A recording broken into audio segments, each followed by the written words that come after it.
It's National Chicken Fried Steak Day. What is chicken fried steak by definition? It looks like a steak that is fried with the fried part of a chicken on the outside. Exactly. Like you make it with like the flour and the paprika and all the spices. You batter it up, deep fry it, buttermilk it, but it's steak, not chicken. The only time I experienced, not National Chicken Fried Steak Day, that's every year, but the only time I ate it was when I was in school, elementary school. That does look like it tastes great. Yeah. That's not what you want to be serving the kids. No. Deep fried steaks?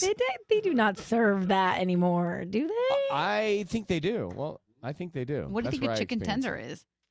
A chicken tender, I know what it is. Chicken tender, I did a whole series. Remember that ABC TV series with Jamie Oliver we did? That I produced where they call about school lunches and talked about chicken tenders. In many places, the chicken tender is a bunch of chopped up, minced knuckles and feet and cartilage and maybe some meat.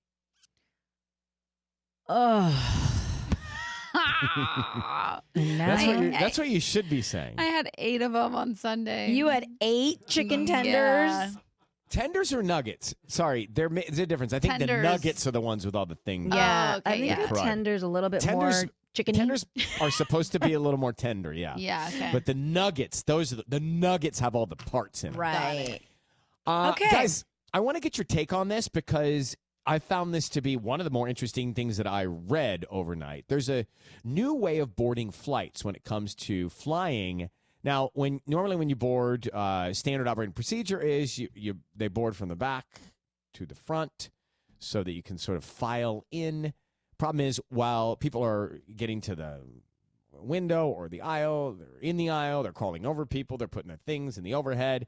It causes a little inefficiency in my mind. Well, starting this week, passengers flying economy on United are doing boarding differently. They're going from the outside in.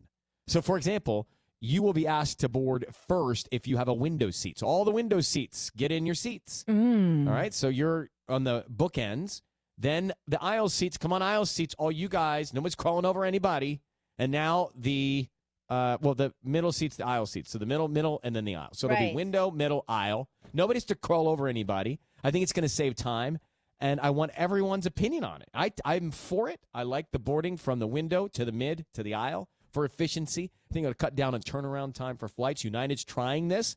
I wonder if other airlines will. Sissany. It's great and all, but this is if everybody shows up on time when they're boarding. Because if a few people are late or they're getting their Starbucks or whatever when they called for window seats and now they showed up when they're seating the aisle seats, they already missed their window to maybe there board. needs to be a built-in penalty if you're late. Because now the middle seat and the other people have sat down and excuse me. So you're saying if they get there late in their window and middle and aisle are already comfortable, they have to get up anyways. Yeah, I didn't think that through. Yeah. I still think in my mind, if we could work it out, it seems more efficient. Tanya, how would you like to board the plane? But how do we do it now? Like the system now doesn't really seem very efficient either. The system now is usually in the back to front. I think it's back to front right now. Well, they always do children or families and first class first, and then back, and then it goes to front. I don't know because I always board first with the family. You take advantage of that, right? Yeah. They say it saves 2 minutes in boarding. It's when on average 2 minutes. Big time. 2 minutes is big time.